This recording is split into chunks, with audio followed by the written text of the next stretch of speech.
O meu pai é descendente de português com espanhol e veio de Portugal. Era uma família muito humilde. A história conta que ele chegou de pé descalço, era uma situação muito pobre.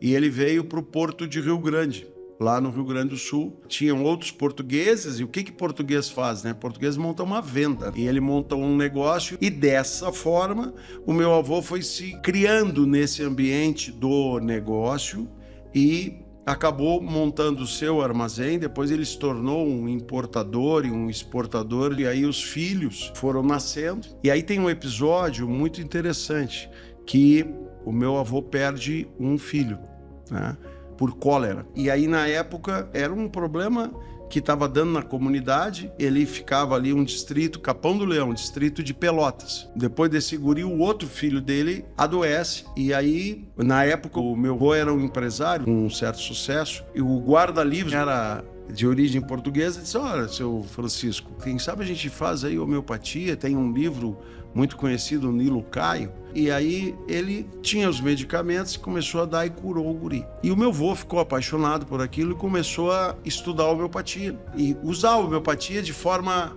empírica, de forma prática. E esse irmão do meu pai, ele acabou se formando em homeopatia. Ele foi um médico homeopata, um dos primeiros médicos homeopatas do Rio Grande do Sul. E depois o meu pai estudou homeopatia e é considerado aí um dos primeiros veterinários homeopatas brasileiros. Mas não tinha curso de homeopatia, não tinha nada. Eles foram autodidatas. E o meu pai começa a se comunicar com um centro homeopático francês, onde ele conhece um médico chamado Léon Vanier, que é um cara extremamente importante na medicina homeopática no mundo. E esse médico começou a dar corda para esse veterinário, e ele foi membro desse centro e publicou o seu primeiro trabalho em 1955.